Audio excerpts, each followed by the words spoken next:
Long City Council meeting. I do want to acknowledge Chairman Irvin. Thank you for joining us today.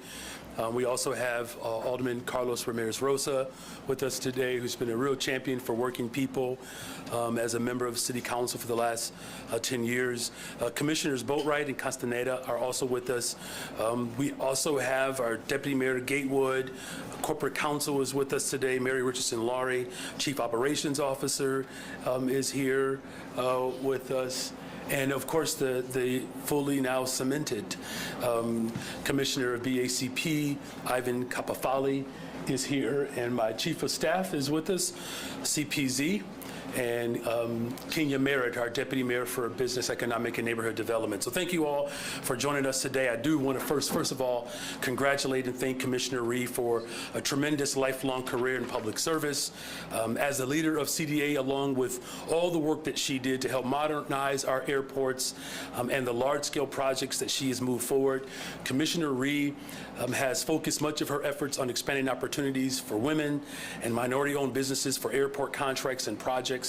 At a time when diversity, equity, and inclusion is under constant attack, Commissioner Rhee and her legacy will always be one that we will uphold, and we really do thank Commissioner Rhee for her service.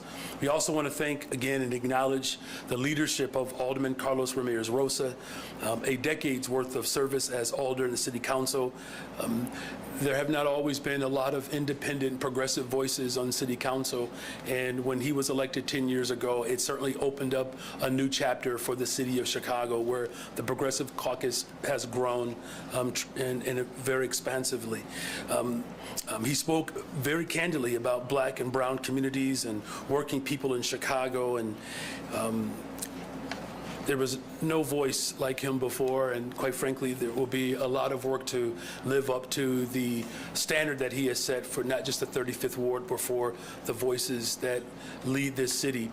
But I do want to thank you personally, Alderman, for your dedication to the people of Chicago, and I'm very confident that everything that you've learned, you will utilize those skills in your new role leading our parks, and I do appreciate it. Again, I want to acknowledge our newest commissioner.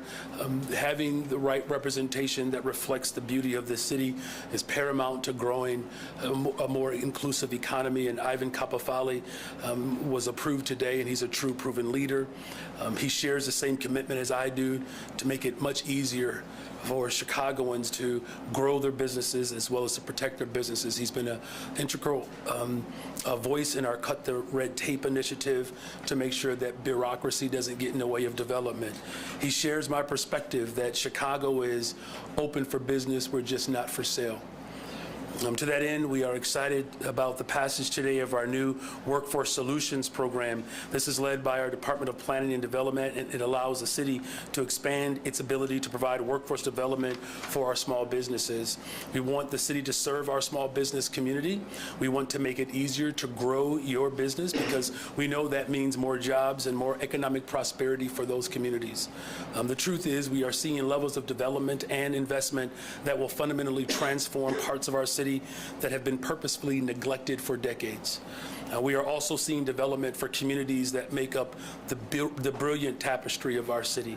The Jig Zebik housing development, really excited about this. It will offer a 100% affordable housing in the Irving Park community, and it will partner with a local Native American-led nonprofit to offer a shared space for Chicago's vibrant indigenous community. It was a real honor to tell the story of the love story of Chicago to our national audience at the hearing last week, the story of Jean-Baptiste Point du Sable, a Haitian immigrant, a Black man who loved a Potawatomi woman, Kitty Hawa. And so it's only right that we do right by our indigenous communities right here at home, and this development is a positive move in that direction.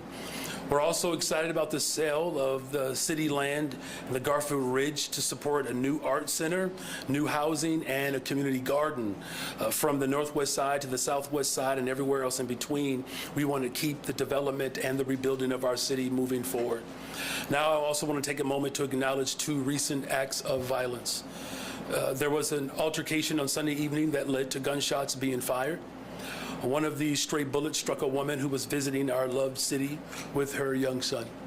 And thankfully, she is in good condition. However, she could have easily have lost her life to this senseless act of violence. In response, we are working with the Chicago Police Department to investigate this disturbing incident.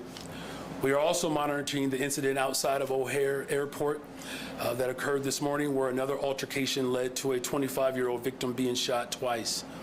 He is currently in stable condition, and we hope that he makes a full recovery. We also want to be clear, this altercation happened outside the airport, and all of the lower level terminals are fully operational. But with both of these incidents, what they show us is that the danger in our city, particularly around illegal guns, continues to pose a threat to the streets of Chicago. These weapons create a situation where any argument or disagreement can end in tragedy for the loved ones of the victim and, of course, for our city. We know these guns do not come from Chicago. They are brought in from neighboring states through legal and illegal routes. We need to put a stop to the flow of guns into our communities if we're serious about putting an end to these senseless acts of violence.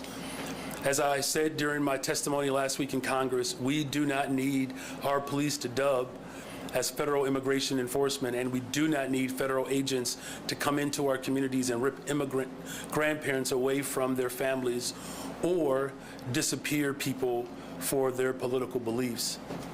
But what we do need is the federal government to step up to help us stop the endless flow of guns into our city. We want to collaborate to find solutions at the state and federal level to put an end to this once and for all. And I hope that anyone who wants safer communities will join us in this call. Finally, as we work to hold those who cause harm, as we work to hold them accountable, we also must do the work on the front end to prevent violence from occurring in the first place. We know that once a kid has a gun in his hand for the first time, we are already too late. We have already failed.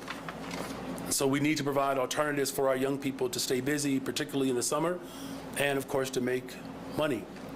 So that's why I'm proud of the work that we've done to expand youth summer jobs for the third year in a row. Thank you to those of you in the media who came to the application launch yesterday and who are helping us get the word out. Get the word out to our young people about the One Summer Chicago application. My vision is simple. I believe that if we are, truly the loving city that we are, young people are willing to work, and they should have the opportunity to do that. And to that end, we are adding another 1,000 positions this year with the goal of reaching 29,000 summer jobs. We have increased youth summer employment by 40% since I've come into office, and we will continue to move in that direction. We need accountability, of course, but we also need opportunity. There is no silver bullet that will suddenly end 6 decades of violence overnight. Just like there's no magic cure that will make the history of abuse in law enforcement that is still costing us hundreds of millions of taxpayer dollars today suddenly go away either.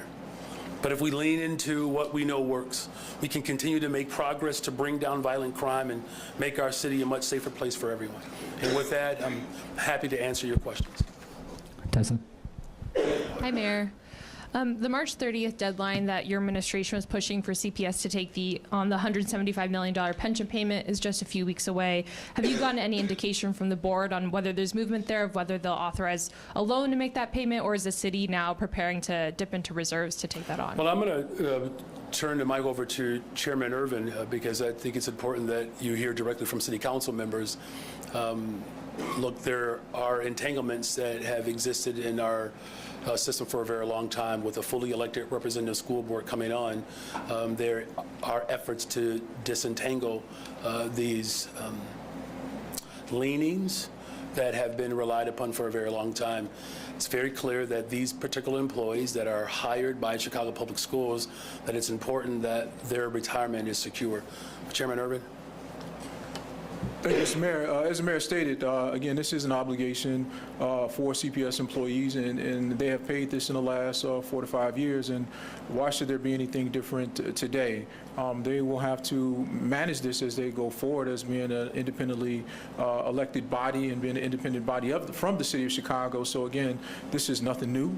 This is something that they need to fulfill their obligation on, because again, leaving the city of Chicago on the hook for their employees is not necessarily fair to the taxpayers of the city of Chicago. And, Chalk Beach, Chicago, they're reporting that the city is also making a $168.7 million advance pension payment to the MEABF. Do you plan to follow through on that advance payment regardless of whether it ends up being CPS or the city that makes the disputed $175 million pension payment? You referring to the city's obligation? Yeah, the Chalk Beach, Chicago is reporting the city is going to make an advance pension payment. That's as true. well.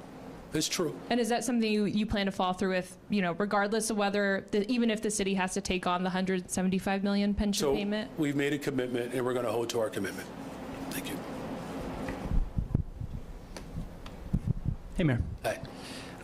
Bridget Early, your inaugural deputy mayor for labor, is exiting before a CTU or firefighters contract, before the raid between CTU and SEIU is resolved, the dispute over that. Do you think 2 years ago, when you created this deputy mayor position on your first day, you grasped how difficult it would be to bring the labor community to the fifth floor in a way that made all unions feel heard?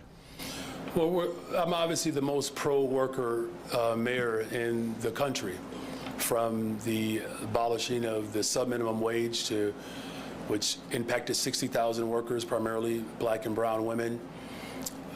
The most substantive, largest paid time off for a major city, 10 days for workers. I believe the impact is about 1.1 million workers.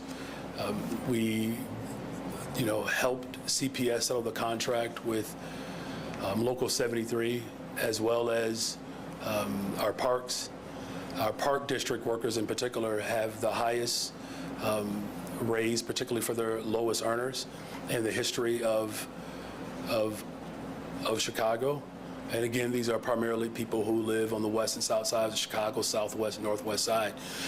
So in terms of difficulty, there's clear evidence that we have been able to bring labor to the fifth floor, and not to mention, Commissioner Boatwright can speak to this, $11 billion through the Planning Commission division of our government, $11 billion, 37,000 construction jobs, I believe. What else? It's almost 10,000 units. We've already built 4,000 affordable units. Sounds very worker-friendly, doesn't it? I think we're doing a great job, if that's what you're asking me to reflect on. Okay. You said that your administration has spent 20 times the amount of the cost of the migrant response on investments for Black Chicagoans.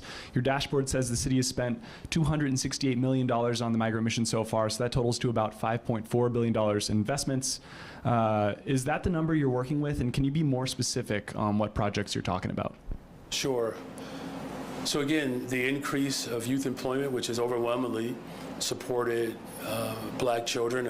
In fact, the top 10 neighborhoods were primarily on the west and south side of Chicago. Again, 4,000 affordable homes that we have already, almost 4,000 affordable homes that we have put online, and the $1.25 billion bond investment, which is primarily focusing on the west and south sides of the city of Chicago.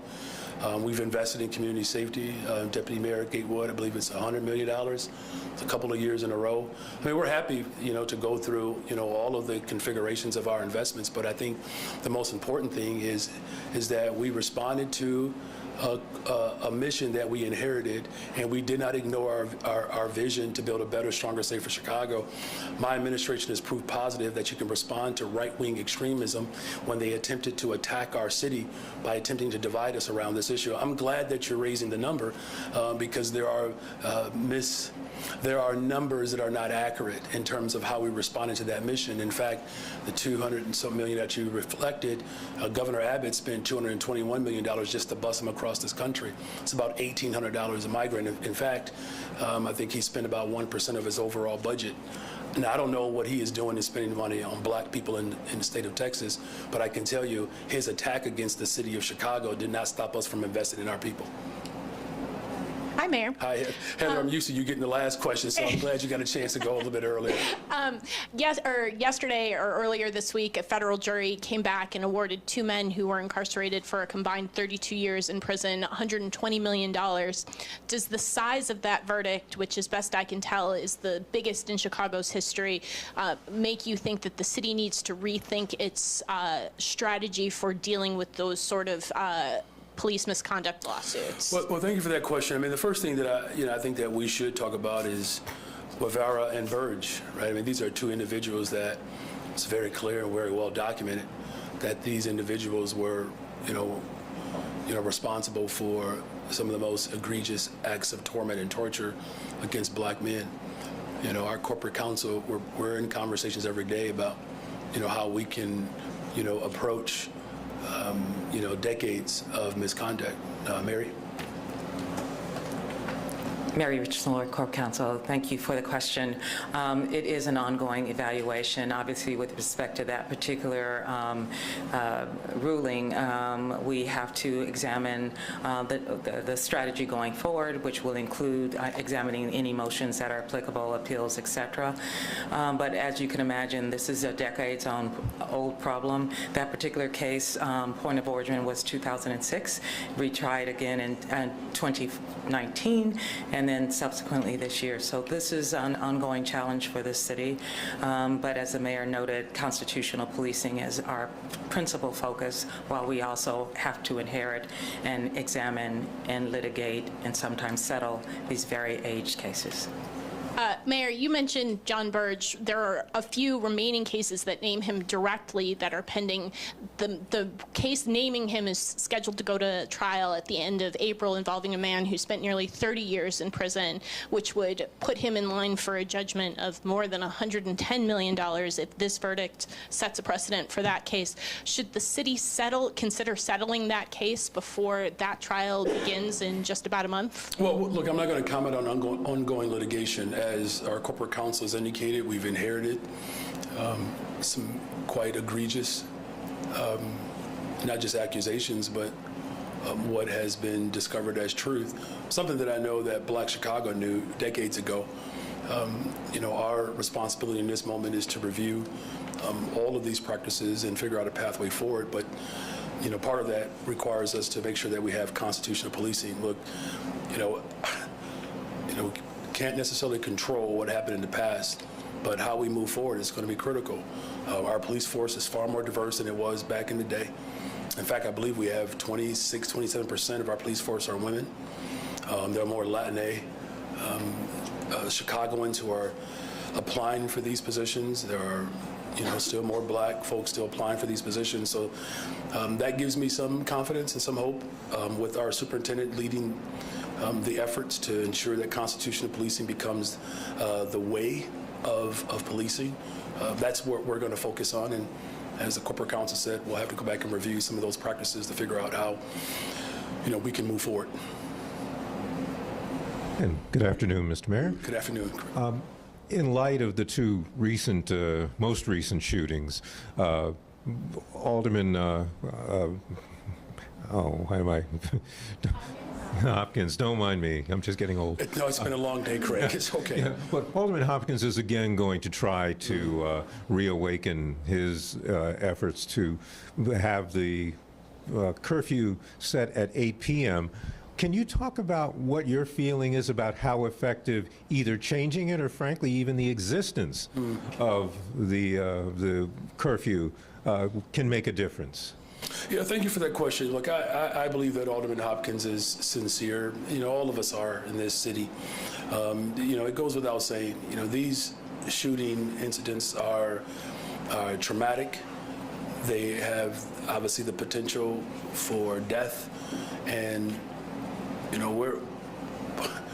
we are grateful that it did not end that way, but it doesn't dismiss the type of trauma that will ensue as a result of these type of shootings. Here's what I've said repeatedly. We have to do the things that work. I get a report every single day because this is my top priority. Keeping the city of Chicago safe, that's my top priority. That's my #1 priority. And, there's not a day that doesn't go by that we don't assess and evaluate what our full strategy has to entail. There are shootings that happen at 3 o'clock in the afternoon sometimes. Throughout the day, there are moments where shootings take place, and primarily because, of course, there are just too many people who have access to illegal guns, even illegal guns, too many people. And so arguments and that could lead into, maybe some hurt feelings leads into death. Just in January, I believe, the number of domestic-related shootings and homicides that we experience just breaks my heart. There's only so much you can do about that, but what we are experiencing is that there's a great deal of tension that exists in society in general, and people are relying upon settling these disputes or arguments or hard feelings with violence. So that's why our full force of government approach is something that we're very intentional about holding on to. And, I know that there is a characterization of the city of Chicago, but we are not the most violent city in America. We're not even close. Quite frankly, there are more red states that are dealing with this issue per capita than we are. Just this year alone, 20% reduction so far. And so, again, as my top priority, that's why we're investing in young people, building more homes and expanding our transportation access so people can get from point A to point B, hiring more people so that folks don't have to wait as long for a train. I mean, these are ways in which we are responding to disinvestment, because we know that the safe cities in America all have one thing in common: they invest in people. So, look, I'm going to continue to have conversations with Alderman Hopkins and anyone else who is committed to ensuring that we're doing things that work.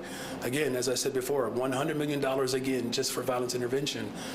Some of those results are starting to pay off for us, but there's a lot more work that we have to do. Just to follow up, when or should there be a public discussion, maybe in the city council, maybe not, on the various methods, the various things that you could do or are being proposed, so that people can hear it being hashed out? Yeah, it's a great question, Craig. Look, you know how I feel about town halls. I'll go to them, right? But let's just, I want to make sure that this is absolutely clear. 200 more detectives, right? We know that solving crime works. 3 new helicopters. We know that having up-to-date equipment and technology helps. 40% increase in youth employment. Expanding our care program. Building more mental health clinics. What I'm saying is that we have had robust conversations for decades about having a full force of government. I've just been the first administration to actually respond to it. Now, look, if you just look at Austin alone, this is one of the tough neighborhoods in the city of Chicago. 1,672 young people receive summer jobs. In the 15th Police District, we've seen a decline in violent crime in Austin.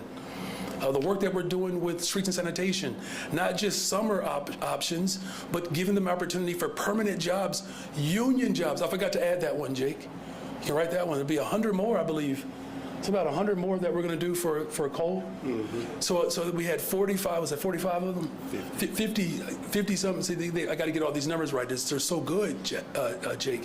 So 50 young people who were part of a pilot got permanent jobs, mostly black and brown, pro-worker, the most pro-worker mayor in America.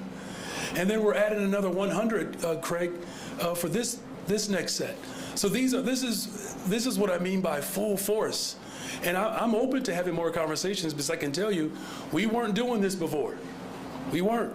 And we can make all those investments and still hold people accountable. Hi, Mayor. Is this a numbers question? Yeah, there's here some we numbers. go. All right. In my first clause, actually, the Trump administration's Department of Education is reducing staff by nearly 50%, with staffers in the department's Office for Civil Rights in Chicago being laid off, included in that. What could these cuts mean for CPS, including its budget, federal funding cuts to CPS's budget, and are you concerned how that could impact the city's budget in turn? Look, there's no mayor, I would argue, that has ever been committed to public education the way I have. Just from a pure, simple fact that I send my children to the public schools of Chicago. No mayor's ever done that. No mayor's ever taught in our public schools before. And I've quoted W.E.B. Du Bois over and over again. It's a Negro idea, end quote. And any attack against public education is an attack against not only the decency and the evolution of our democracy, it's an attack against black liberation. These are one of the 5 demands that descendants of slaves had. And when you think about how I even came into power, it was fighting the very policies that Donald Trump was putting forward when we had administrations closing schools and privatizing and laying off black and brown women. We've lost half of our black teaching force because of the very policies in which the Trump administration has moved forward. At that time, they were being moved by Democrats. There's something that people have in common, particularly those that have disdain for the liberation of particularly marginalized people, is that the government has a responsibility to serve as the better good of people and humanity. And so the impact that it could have on special education, transportation within our public school system, bilingual education, our sports and extracurricular activities. That's why the almost $300 million TIF surplus, it's the largest surplus in the history of Chicago. That's how committed I am to public education. Remember, other administrations said that we couldn't do that. Guess what? When I got here, I pulled the lever. As much as available through this process, I'm going to make sure that our children, our families get access to it. No matter where you live, you deserve a high-quality public education. And we're going to continue to organize and fight, not just here in Chicago for a good contract, but from around the country to ensure that public education at the expense of the state, which after all is a Negro idea, that we fulfill the promise and the hopes of my ancestors. A resolution was sent to Rules today that calls for the release of Palestinian activist Mahmoud Khalil, who led protests at Columbia University, as I'm sure you know, who's now being detained and facing deportation. Do you support that resolution, and are you concerned that demonstrators on Chicago campuses could be targeted by the Trump administration? Well, they already are obviously already being targeted. I fully support the First Amendment. You know, the constitutional right that people have, we have to uphold in this country if we're going to make sure that our democracy continues to evolve. And the fact that people are being detained for their political views, that is beyond dangerous and reprehensible. And so I fully support the First Amendment, and people should not be held for their political views, right? That is not the hallmark of our democracy. The First Amendment is fundamental to us making sure that our humanity is always intact. Good afternoon, Mayor. Good afternoon. Given that the duties of the Department of Education are mostly around Title I funding and college, what do you think are the aspects of CPS that are most vulnerable to cuts at the Department of Ed? Look, the vulnerability is in the mere fact that we have an administration that does not believe in public education. What it does is it sets a precedent for states to behave irresponsibly. So it's not just simply about the dollars, titles that matriculate through states as well as to local bodies. It's about the mindset. It's the temerity of this administration to undermine something that should be a guaranteed right.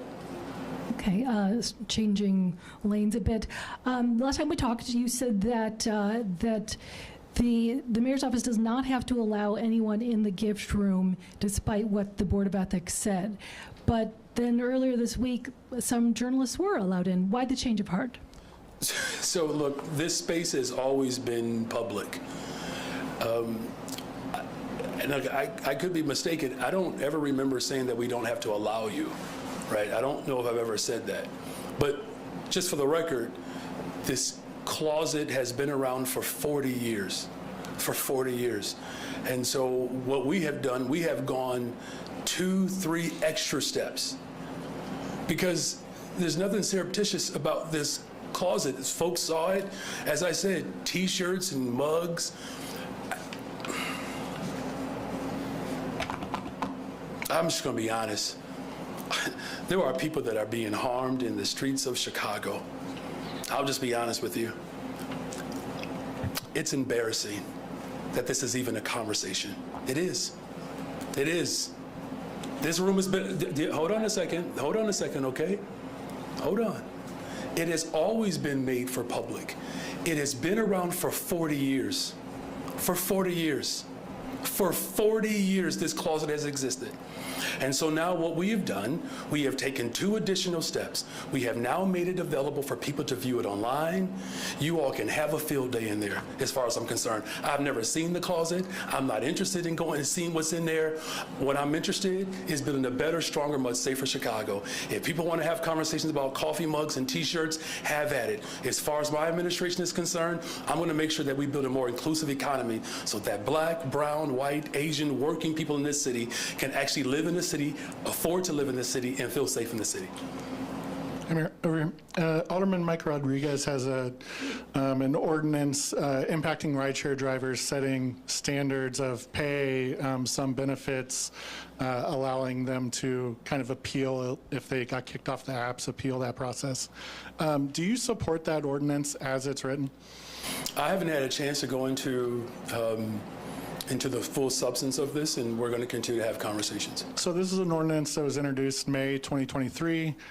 Your office has been at the negotiating table. As you said, you're a pro-worker mayor. Why are you not familiar with that? Why are you not putting the weight of your office behind the ordinance? Well, there are a plethora of things that we have done to demonstrate that we are pro-worker, and we will continue to show up on behalf of the working people in this city. And I'm grateful that we have champions who believe in what I believe in, and we'll continue to have the conversations necessary as we move forward. Hi, Mayor. Wanted to ask you about the USDA halting more than $1 billion in funding for food banks and for schools. What kind of impact that has on Chicago? Yeah, as I've said before, look, it's no secret, that this administration has an incredible disdain for working people in our country. And, he has spent more time figuring out how to release January 6ers, right? I mean, these individuals who obviously, committed, violent acts against our country and the sensibility of our democracy.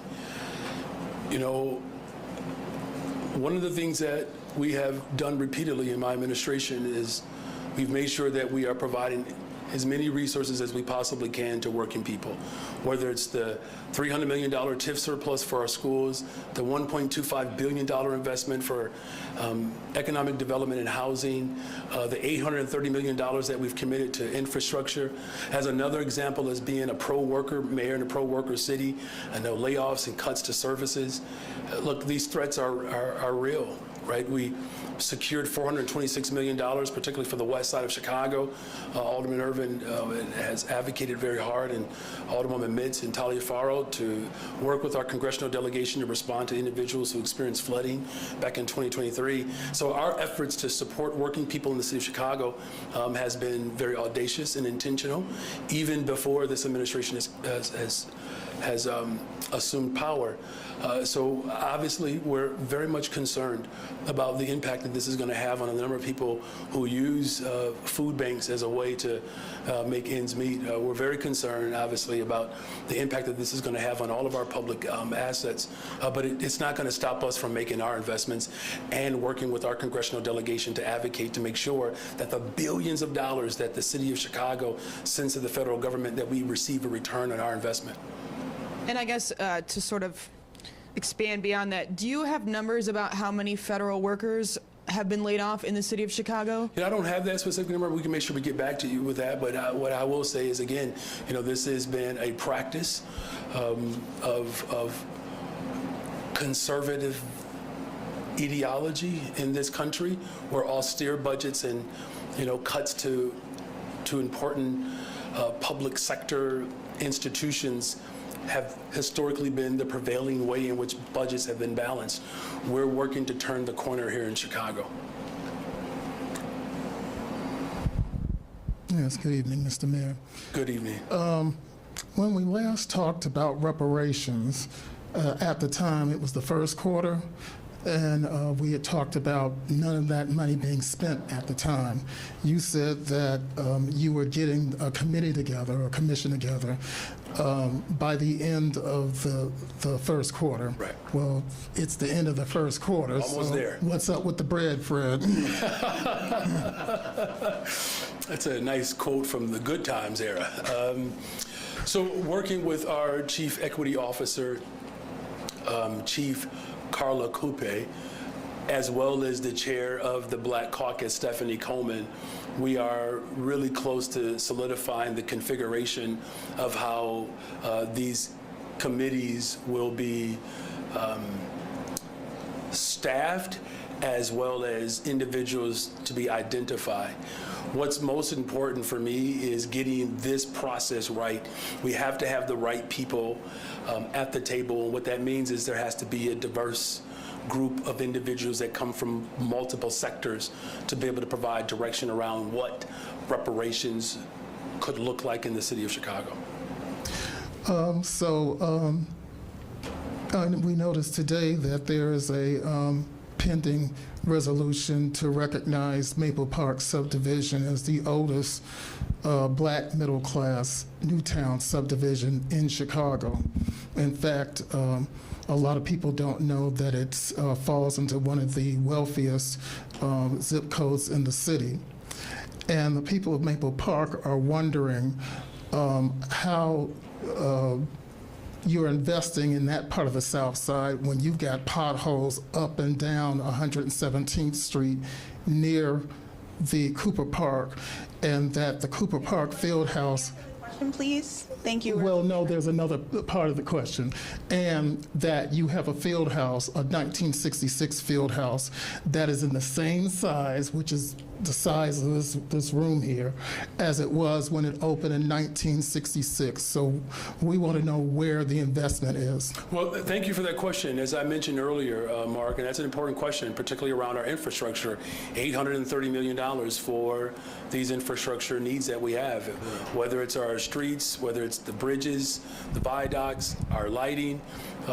We have to make those investments, and I'm grateful that there are a number of city council members who understand the value of those investments. And, you know, the city of Chicago deserves these type of investments, particularly at a time when the federal government is working to apprehend as much as they possibly can from taxpayers in the city of Chicago. Good afternoon, Mayor. Good afternoon. You've committed to transparency with the 35th Ward aldermanic selection process and the work of the Civic Committee. What will that transparency look like in practice for observers of that process? Well, first of all, this is a very local matter. The 35th Ward has had incredible representation for the last 10 years. There's been a process that the 35th Ward has gone through to put forth individuals who are seeking this position. I have not spoken with any particular person who is interested in filling the vacancy of Alderman Ramirez Rosa, but once individuals brought to my attention, I'll have a full, robust outlook on who best matches the values of the 35th Ward and who believe in building a better, stronger, safer Chicago and a more inclusive economy. And will you honor the recommendation of that Civic Committee, or will it still be up to you depending on? Well, you know, look, I mean, there's no secret that mayors before me have that power. That power doesn't change because I'm here, right? But what I'm saying is that the 35th Ward has been represented for the last decade by a true champion for working people. The 35th Ward deserves to have someone who reflects their values. Mayor Johnson, summer in Chicago, sadly, is considered violent black teenager season in Chicago by a lot of Chicagoans. It kicked off early on Sunday when about 100 or so violent black teens descended on downtown, specifically the Streeterville neighborhood, menacing with residents, culminating in the shooting of a... No, I'm sorry, you didn't interrupt anyone else. This is a very important question that a lot of people in Chicago are very concerned about. That culminated in the shooting of a tourist pushing a baby carriage down Illinois Street. I've spoken with a number of the Streeterville residents. They say that they're not only worried about the violent black teenagers, what really concerns them is that they feel that the mayor doesn't get it. You say that you're going to have summer jobs. You're going to put another $100 million into these jobs. They didn't work last summer. And the question is simply this. At that press conference yesterday, you said that you wanted a second term. You needed these young black people in order to get reelected. is this spending the hundreds of millions of dollars simply in an attempt to buy votes? No. There was, Mayor Johnson, my follow-up question, everyone got a follow-up question. Lori Lightfoot also told me that crime was down. Lori Lightfoot also tried to buy votes by using other people's money. Do you think that you will get reelected using Lori Lightfoot's playbook? I'm focused on this first term. Mike, please. Hi, Mayor. Hi. Okay, I'm just going to go. Do you agree with the CCPSA push to issue a vote of no confidence in Andrea Kirsten before she stepped down? And do you think the next leader of COPA needs to demonstrate a different vision or leadership style as the panelists talked Look, about? this is an important body of government, right? Because accountability is something that I know where we all embrace, right? We've already expressed earlier about the troubled past of our police department and moving with some expediency around how we fulfill the consent decree to further demonstrate our commitment to constitutional policing. That's what's paramount.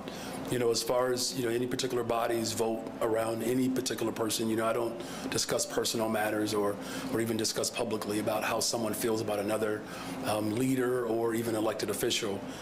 What I am most interested in is ensuring that we have a police force that reflects the values of our city, and that we continue to build trust within our communities, and that in the event that trust is broken, that there is a structure and a system in place that, one, holds individuals accountable, but more importantly, reduces or eliminates the likelihood of any of that type of breakdown from occurring again.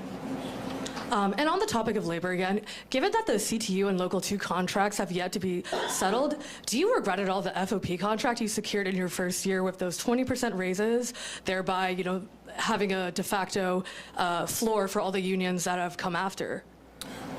Making sure that we're showing up for working people, I will never regret. I will never regret. Look, I come from working people. I can tell you there were times where I wish my father had better political leadership that valued public employees. There's been an attack on public employees for a very long time, and you know, I'm confident that we're going to continue to work through these demands, but I'm very proud of the fact that Local 73, our parks workers, our workers in our schools, our SECA workers, these individuals receive raises, higher wages than they've ever experienced before. Being pro-worker is being pro-business. Right? Being pro-worker continues to make sure that the balance of our communities are ultimately sustained. That's important, right? You know, there are two individuals here with me today that represent many working people in this city. And, you know, the last I heard, I don't ever remember a police officer coming up to me and saying, Mayor Johnson, that raise, you really should have thought about that before you did that. Not one police officer has ever come up to me and said, you know what, you did too much for us. And for the record, not one park district worker has ever come up to me and say, you know what, raising the wages for the lowest wage workers within our bargaining unit, you really should have thought about that. Look, taking a bold stand and leading the way in this moment to be the most pro-worker city in America, that's something that Chicago takes a lot of pride in, and we're grateful for our first responders because the raises that they did get, they earned them. Thank you for taking the question, Mayor. Of course, you're welcome. Wanted to ask you if you're considering surplusing any additional TIF dollars for CPS. The CEO has said that they requested $484 million but received $300 million. Are you thinking about maybe surplusing more for their MEABF payment? It's the largest surplus in the history of Chicago. The largest surplus in the history of Chicago. The last I checked, I think he served under other mayors. I don't ever remember him advocating in that way. I don't ever remember. In fact, it's not even whether or not I remembered. He didn't. You don't have to call for a public school teacher, a pro-worker mayor, to release the largest surplus in the history of Chicago. We did it, and I'm grateful that the City Council supported that effort. But what happens if the CPS and school board, they don't send that payment, the $175 million reimbursement to the city? Then By March 30th or March 31st, the deadline. What happens?